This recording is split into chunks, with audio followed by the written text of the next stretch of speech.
गुरु प्यारी सात संगत जी, राधा स्वामी जी। सात संगत जी, आज हम आपको जो साखी सुनाने जा रहे हैं उसे सुनकर आपको भी अपने कुल मालिक पर, अपने बाबा जी पर और विश्वास हो जाएगा। सात संगत जी, बहुत समय पहले की बात है। एक राजा था, उसका कोई पुत्र नहीं था, जिसके कारण राजा बहुत परेशान रहता था।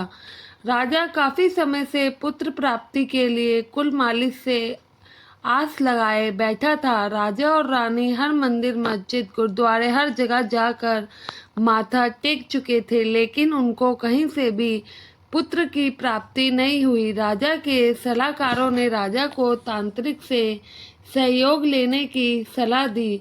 राजा तांत्रिकों के पास गया। तांत्रिकों ने राजा को सुझाव दिया कि राजन, यदि आप बच्चा चाहते हैं तो आपको किसी एक बच्चे की बलि देनी होगी, जिससे राजा जी आपको जल्द ही पुत्र की प्राप्ति हो सकती है।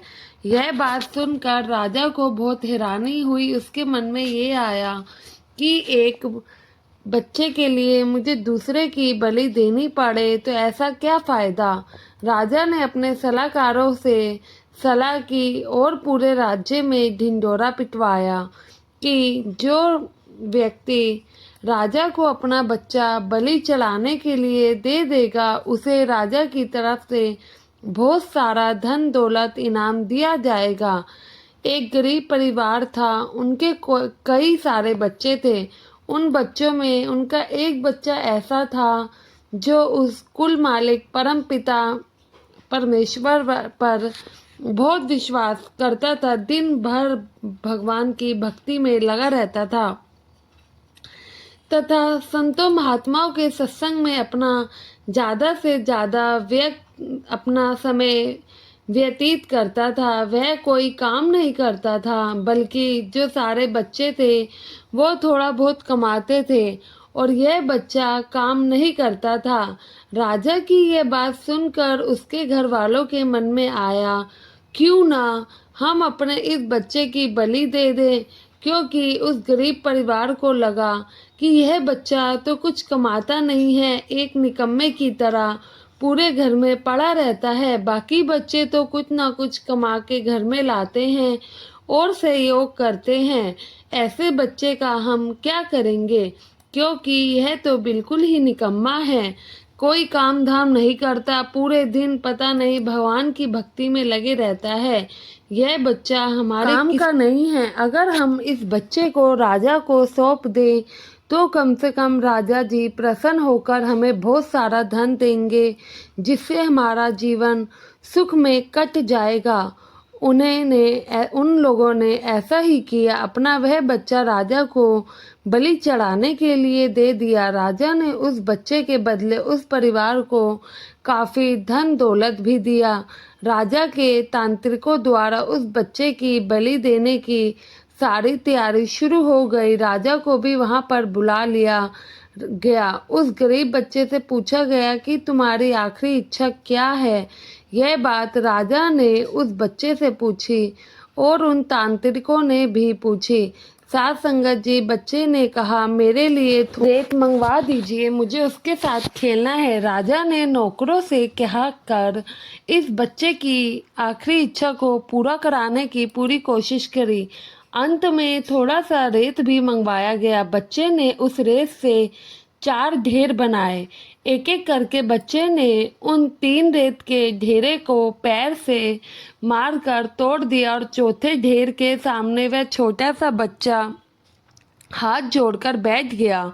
उसके बाद उसने राजा से कहा, अब जो आपने मेरे साथ करना है कर लीजिए। बच्चे को ऐसा करते हुए देखकर तांत्रिक डर गए।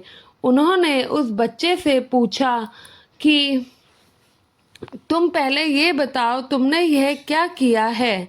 राजा ने भी बच्चे से यही सवाल पूछा तो बच्चे ने उनको कहा कि पहली ढेरी मेरे माता पिता की थी, मेरी रक्षा करना मेरे माता पिता का कर्तव्य था, परंतु उन्होंने अपना कर्तव्य का पालन नहीं किया और पैसे के लिए मुझे राजा जी आपके पास बेच दिया।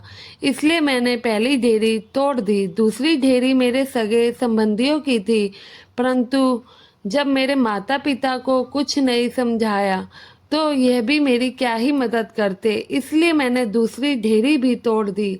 और ये तीसरी ढेरी है, हे राजन आपकी थी, आप क्योंकि राज्य की प्रजा की रक्षा करना राजा का ही काम होता है, पर जब राजा ही मेरी बलि देना चाहते हैं तो मैं क्या करूं, इसलिए मैंने ये ढेरी भी तोड़ दी है। और जो ये चौथी ढेरी है ये मेरे कुल मालिक की है, मेरे सदगुरु की है। अब मुझे सिर्फ और सिर्फ अपने मालिक पर, अपने सदगुरु पर ही भरोसा है, इसलिए मैंने एक ढेरी छोड़ दी है। बच्चे का ऐसा जवाब सुनकर तो राजा अंदर तक हिल गया और उसने अपने मन में सोचा कि पता नहीं बच्चे की बलि देने के बाद भी मुझे पुत्र प्राप्ति हो या ना हो, इसलिए इस बच्चे को ही क्यों ना मैं अपना पुत्र बना लूं। यह बच्चा कितना समझदार और गुणकारी है, भगवान जी को भी मानने वाला है। हमें इससे अच्छा बच्चा कहीं और क्या ही मिलेगा। काफी सोच विचार के बाद राजा ने उस बच्चे को अपना पुत्र बना लिया और उसको अपने राज्य का राजकुमार घोषित कर दिया। साथ संगत जी, जो व्यक्ति उस परम पिता परमात्मा पर विश्वास करता है उनका कोई बाल भी बांका नहीं कर सकता। यह एक अटल सत्य है। जो मनुष्य हर मुश्किल में केवल और केवल परम पिता का ही आसरा लेते हैं उनका कभी भी कहीं भी किसी प्रकार का कोई अहित नहीं कर सकता है। संसार में सभी रिश्ते झूठे हैं, केवल और केवल उस कुल मालिक का नाम ही सच्चा है जिसने हमें हमारा बेड़ा पार लगाना है। उस कुल मालिक के सिवा हमारा कोई सहारा नहीं। साथ संगत जी, इसलिए भजन सिमरन को पूरा समय दे। साथ संगत जी, साखी अच्छी लगी हो तो चैनल को सब्सक्राइब करके चैनल का हिस्सा ज़रूर बने जी। और कमेंट में राधा स्वामी ज़रूर लिखिएगा जी। राधा स्वामी जी।